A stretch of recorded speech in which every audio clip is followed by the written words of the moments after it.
On this episode, we're discussing the difference between a broker and a salesperson, and should you buy a co-op? You ask real estate questions, and I answer them. This is the Ask Daniel Los Angeles show.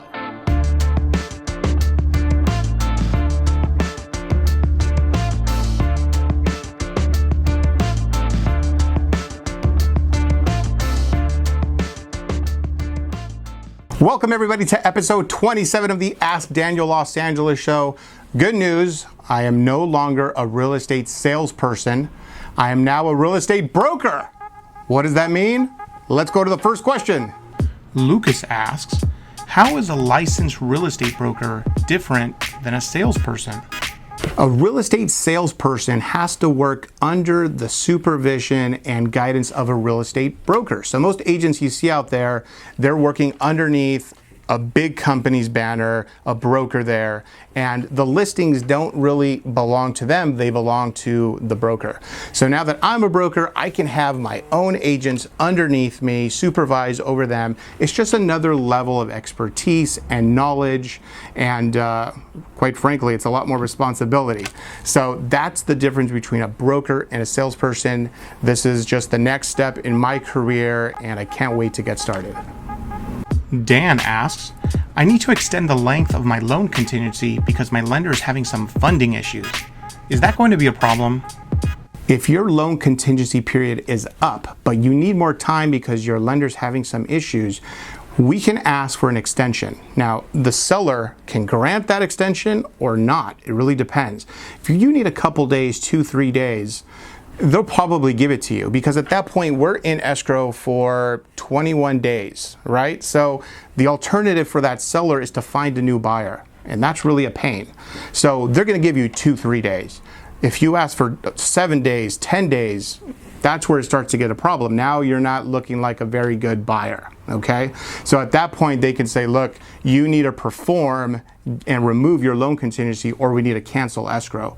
So can you extend it? You can, but don't do it for too long. Otherwise, you might not have a deal anymore. April asks, should I buy a co-op property?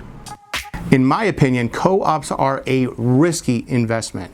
So if you buy a condo, you own that condo, you own that space, okay? If you buy a co-op, what you're doing is you're buying shares in the entire building, and you're essentially leasing out your unit.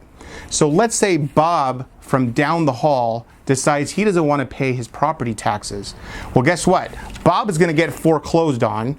And not only does he get foreclosed on, but the entire building gets foreclosed on. That means that you are going to get evicted because Bob couldn't pay his property taxes. Now, to me, that does not sound very good. Sounds very, very risky. So co-ops, I wouldn't invest in one of those. You should just get a regular condo.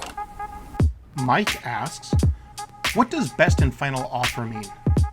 A best and final offer can be presented by both the buyer or the seller. So if you're going back and forth in a negotiation and the buyer says, I'm offering $1 million, this is my best and final offer, that means that's it. Don't even counter me back because I'm not going to go any higher. So you either take this offer or you leave it. And that can go both ways. The seller can do the exact same thing to the buyer.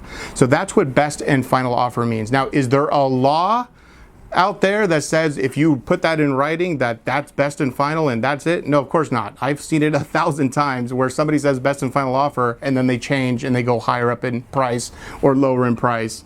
So, best and final offer, it's most of the time that's really true, but sometimes there's a little wiggle room.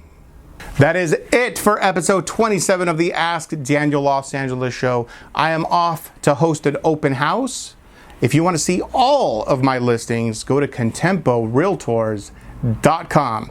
You keep asking real estate questions, and I'll keep answering them.